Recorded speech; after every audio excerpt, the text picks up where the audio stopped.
So like I would be so scared because like I would have that feeling deep down, like, but every girl I was like, I'm gonna marry this girl. So like, how did you know? I'll tell you how I knew. This is just fun, but so she was part of. she was part of something called Camp Shufflebine. No. Dude, when you say you big timed her, you literally founded an organization, had her become part of that organization. You were like, I'm the president of this organization. I can't wait for her to see this episode.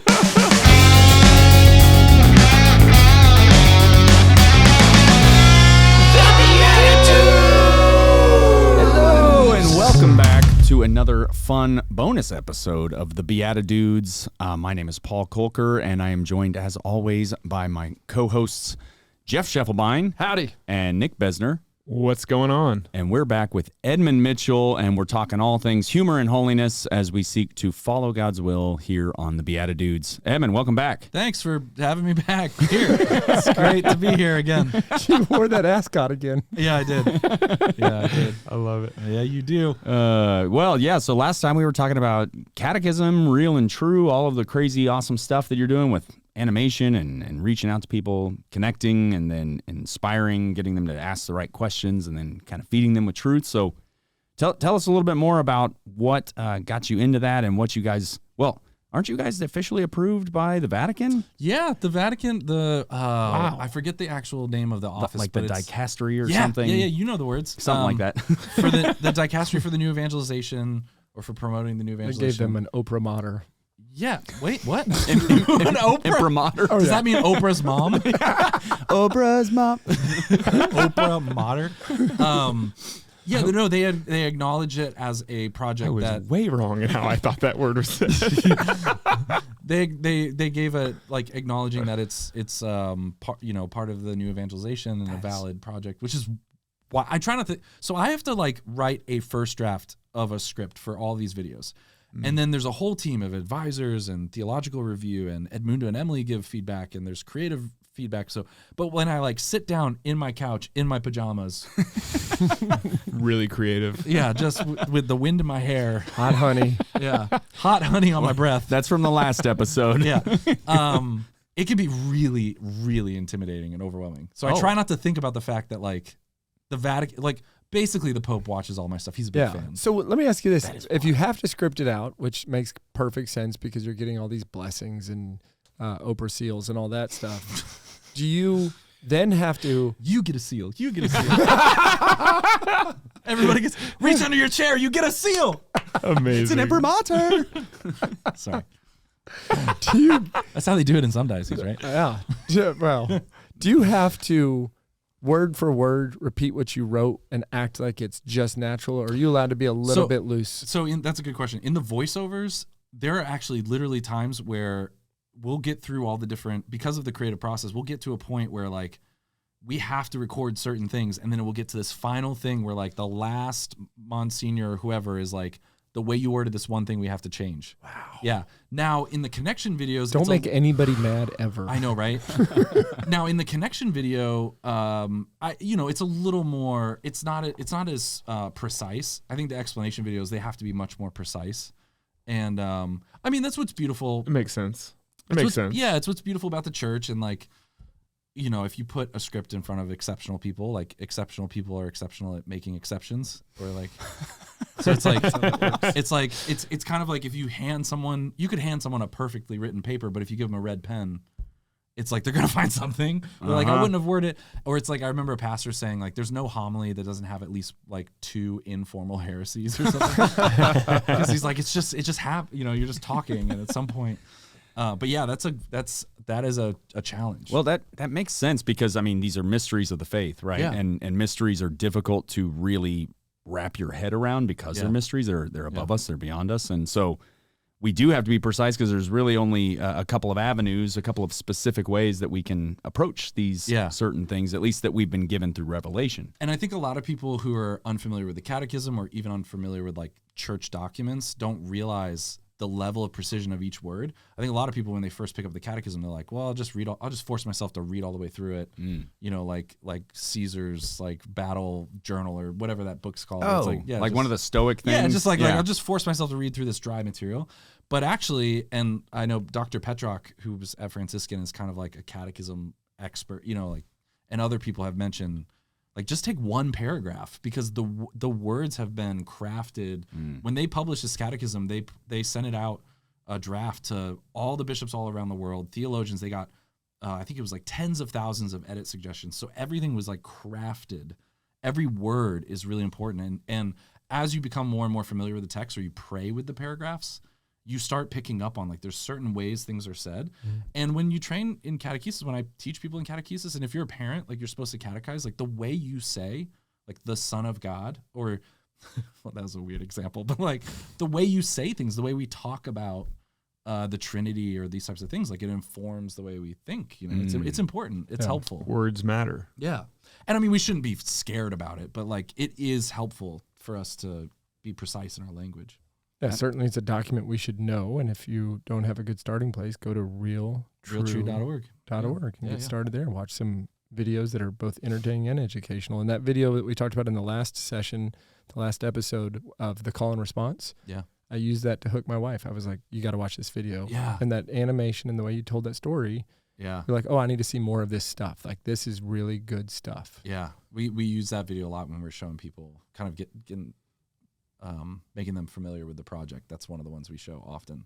I thought you meant it was a pickup line for your wife. It was a weird way to say it. I hooked her. I wasn't going to, Listen, I do a lot of call and response. Hey, it's me.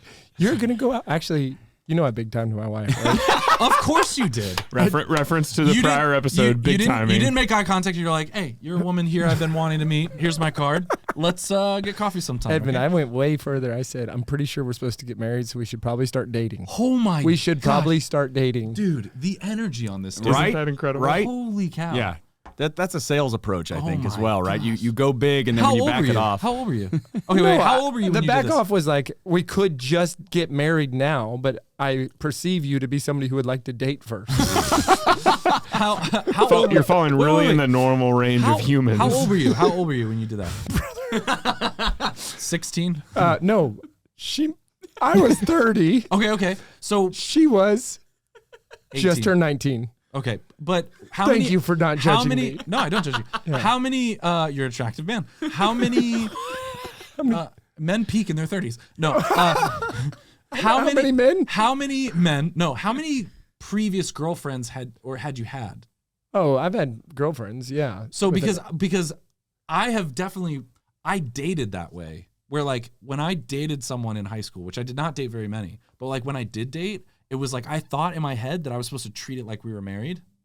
So, like, I would be so scared because, like, I would have that feeling deep down, like, but every girl I was like, I'm gonna marry this girl. So, like, how did you know? I'll tell you how I knew. This is just fun, but so she was part of. she was part of something called Camp Shufflebein. No. Dude, when you say you big timed her, you literally founded an organization, had her become part of that organization. You were like, I'm the president of this organization. I can't wait for her to see this episode. Brother, there was. This is so hot, by the way. This is a hot honey story. Hot honey take here. So this is the hot Manuka honey segment. There was 150 freshmen in Camp Shufflebein. Wow. And 25 counselors. This sounds crazy. Is this the drunk driver thing? No. That's totally different. Wait, that's not a bad thing to say. No, that was a non-profit. No, but without context it is. Oh. I also started something to reduce drunk driving after a dumb move. It's a good thing, and it's fine to say out loud. I big timed a lot of people to get that across the finish line. That's fine to say out loud. Drunk driving is an issue that we all care about. We're gonna why don't you filter what your next question is through Nick first? I'll run it through the algorithm in my spreadsheet. How did I know I was gonna marry her? This is the truth. Yeah. So I was at a baseball game with the 25 counselors from Camp Shufflebein months before they were going to meet the incoming freshmen at Texas A&M, and they're trying to get my attention. They're loud and crazy, and one of the walk-up songs that somebody's going to walk up to go to bat is the song by Grits that says "My life be like ooh ah ooh ah," and I'm like listening to it, and I turn and I'm like, 30 years old, so I don't know any cool music. Yeah. And I turn and I look, and there is the most introverted, beautiful, shy, like not trying to get any attention girl, and she's just kind of head bobbing. I'm like, oh my goodness, I got a crush on that girl. She looks like she is a teenager. And then I was like, oh, next no. thought. I said, no problem. This will go away. All crushes go away. Crushes go away. Yeah, crushes can go away. And then it just kept, like every time I was around them, I was like, oh, this is not going away. So from the first moment you saw her to telling her you're going to marry her. Months. Well. It was months, but I also I had to like, well, they had to have camp first, so I wouldn't be completely ostracized during that process. But some discernment. There's some Oh, discernment. 100%. Okay. And I would go on like one of their road trips, and I'd be around her, and I was just like, this girl, I have this incredible future vision of our family and doing life with this person in a really special way. So, brother, when I took her on our first date, I gave her my companion pass on Southwest Airlines with her name on it and my name on it. Oh my God. I already proposed to her, for crying out loud. Holy cow. But I said, people aren't going to believe that we're dating, and I can only have one companion on Southwest Airlines. So it's like my love language. Why did you think people wouldn't believe that you guys were dating? Because I was a so 30-year-old. Because you're so amazing? No, Oh, I was a okay. 30-year-old executive who had a camp named after him, dating a 19-year-old quiet I think they would college believe sophomore. you were dating. I think Yes, they but wouldn't- not with good intention. Yeah, they wouldn't believe it. Yes. Like they would believe it, but couldn't. I can't believe. Yeah. I'm with you so far, kind of, but Like you don't need proof that you guys are dating. They're like, yeah, we believe you're dating, but we just can't believe that you guys are dating. what they would say is, oh, does he have bad intentions? Yeah. You know, and I'm using the nice version of those words. But then once you guys are both over 30, I mean, it's well, brother, here's what I did on the first date. I said, do you watch the Gilmore Girls? And she said no. And I said, well, I think it's a witty show, and I would like to name our first daughter Lorelai, who is 9 years old now. Wow. And then as we talked, we said, wouldn't it be great to have a big family? Yes, we have 6 kids. And then we said, someday, because people started actually talking about us pretty badly, as you would expect. Yeah.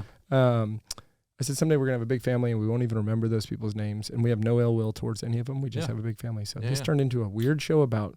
So how old are you now, and how old is she now? I'm 44-ish, and she's 33. See? Edmund, I got a That's story for fine. you about age. I tried to look up your age before the show. This Okay. is a true story. I typed in, how old is Edmund Mitchell? Someone just sent me a link to that. Brother, your picture comes up, and it says you're 56 years old, and that you died in 1917. Yeah. I was sitting I tell you what, here, I have a I thought you did that on purpose to like escape the world. I have a 4-step skincare routine that works really well. No, there's an Edmund. So you mentioned Edmund Fitzgerald, and then there's some other Edmund that was like an author, and I don't know who I need to call. That looks exactly like you. No, or that is me. your picture. No, that is me, but there's some. I also you need to call the internet. Yeah, I need to call Wikipedia. I also get emails that's like, did you publish a scientific article on the neurobiology of whatever? Like once a month I get an email about it. So anyways, I have some digital cleaning I need to do now. So if you can help me with that. I'll tell you a story later about a book that somebody called from Stanford and said, are you the author of Froggy Bottom Bitten Boodle? And I was like, this is a prank call. And my assistant at the time was like, this sounds like a joke. Did you write a book? Well, later I find the book and I show it to her and she's like, did you write a book? I'm like, I don't know. It might be like when I was having insomnia and I wrote about Froggy Bottom Bitten Boodle. Weird. Yeah. That's wild. Yeah, Hey. I don't know how to fix that. I don't know how to clean that up. So if you guys know anything about cleaning up your Leave it profile, in the 56-year-old YouTube dead man comments. here. Yeah. I mean, thanks for coming back from the dead for the BeatiDudes. I don't have a big enough digital footprint for that to be accurate. You're pretty information. big. Speaking of big digital footprints, why don't we make another big one and play that a fat the joke? game? No, you got to understand. Just whatever was recently said is He his just goes, segue. speaking Doesn't of, need to actually Sounds be. like I love active that. listening. Dude, I do that. I used to do that all. I love that bit. I love that bit. Speaking of that, But since you love that bit so much, you're going to love this bit, Edmund. Okay. We're going to play. Blessed are the joke makers, for they shall inherit the points. That's right. How many All right. points is this one worth, Edmund? 400 and what was that 35. number you said last 435. time? Pretty 435. close. Yeah. Okay. Sure. 435 this is a big one. Big one. Big one. Okay. Well, so again, to catch everybody up, as this character in the character card, we have to answer this question or fill in the blank from the Catholic card game. So the character is a righteous gluten-free vegan. You have to answer the question, I will be canonized for blank.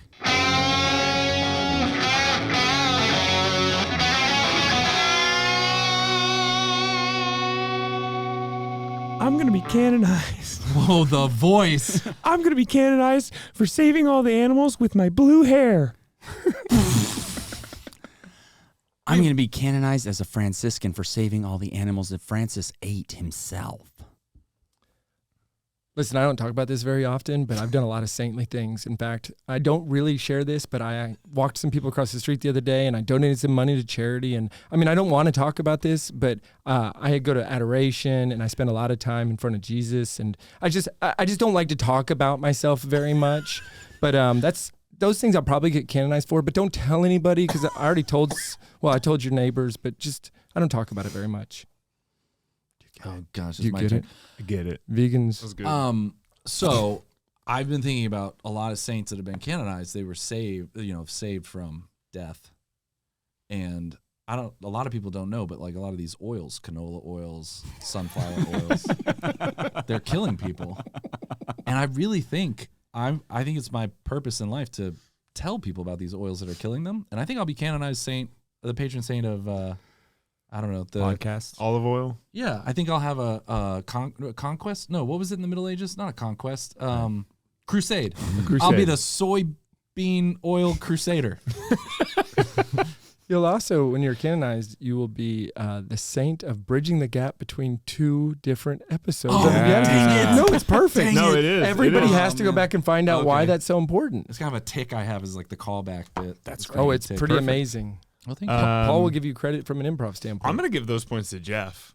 Can I do that? Are you the judge? We're all the judge. We're all the judge. I like where you're going with this. I think Jeff won. Yeah, I think I'll second that. Okay. Some Yeah, that thanks, was good. guys. That was Yeah, fun. Cheers. Cheers, yay. Credit to me. Credit to Jeff. That was good, Jeff. That was really good. Well, I did spend a year not eating meat or you dairy. did this. And I You were actually vegan. would You- tell people, like, Listen. I don't want to talk about it. It's in the rule book. If you do CrossFit or you're vegan there's a lot of things. You're done with oils. You got to just tell people. gotta tell Oh yeah, people. it was unnecessary that said a self-righteous gluten-free. It's like It comes with the territory. that's what you call someone.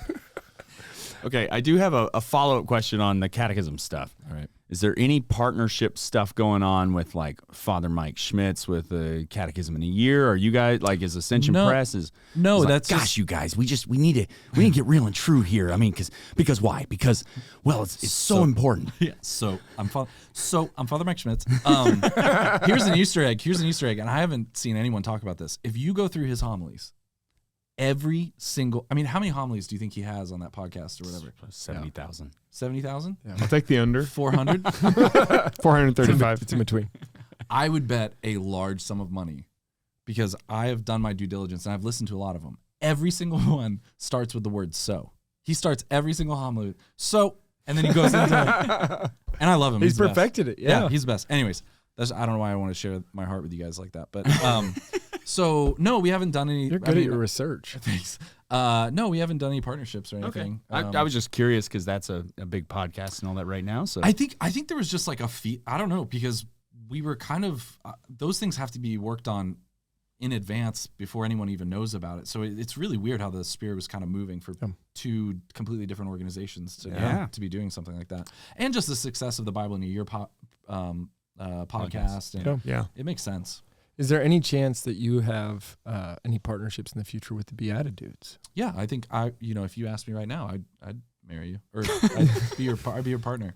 I think that was a callback. It was a callback. Yeah. another Amazing. No, I Amazing. I would love you guys. The red, you know what, the I'd be here red all the thread time. of Edmund Mitchell. Yeah, I'd be here all the time. You answer when I call now. You text me back. You text me positive things, I do. not who's this. So it's really kind of going to the next level for me. Yeah. No, seriously, I love it. I mean, did you delete the D I added to my name there? I feel so personally. Okay. Oh, gotcha. Okay. We're using technology. Inside baseball. Well, my name is misspelled over there, and I feel personally attacked by Nick. So yeah, no, I would come to anything. This is fun. I love doing it. I've host so many things. Yeah. I thrive in low expectation environments. And I feel like when you're a guest,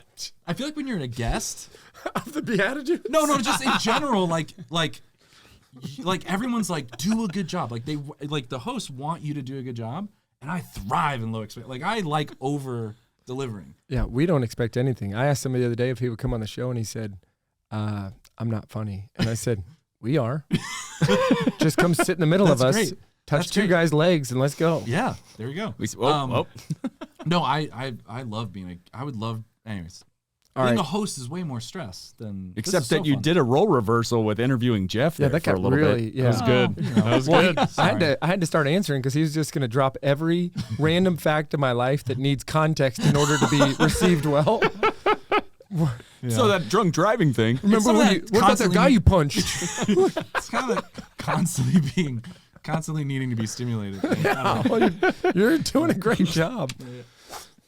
All right, Launching Edmund, grenades. take us out of here. What is a closing parting thought? This is BeatiDudes all over the world. Two in Australia. Thought? Yeah, just like a random thing. Well, it could be random. It could be inspiring. Probably should not be so random. The Power of Silence, that book by Cardinal, is a bad book. I hated it. I did not like it. I could not stand it. Everyone likes it. Everyone's all about it. I love him. He's doing great work for the church. I could not stand that book at all. Amazing. It was like it was just like they sat him down and he gave him too much Prosecco. And they just were, and then we were just like, talk about silence. Like, what are some things? It's Italian champagne. Yeah. Then finish us with one book that you don't hate.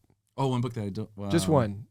I mean, the Catechism. You know, I saw Thinking Fast and Slow by Daniel Kahneman. I think more people in the church. It's a very interesting to read that in light of church teaching on the human person. But I think that's a really cool book. Good plug. We'll put it in the show notes. Yeah. Thinking Fast, Acting Slow. We have Edmund Mitchell here. This has been Thinking fast and slow. Thinking fast and slow. Thinking fast, acting slow. But that was a fun little mishap Actually, there. it should be called that. Thinking fast, acting slow. We'll put it in the comment and suggestion box. That's right. Well, but thank you for tuning back in for another wild episode. We'll catch you guys on the next one, and we'll see you in the Eucharist. This podcast is part of the Spoke Street Network. For more great podcasts, visit spokestreet.com.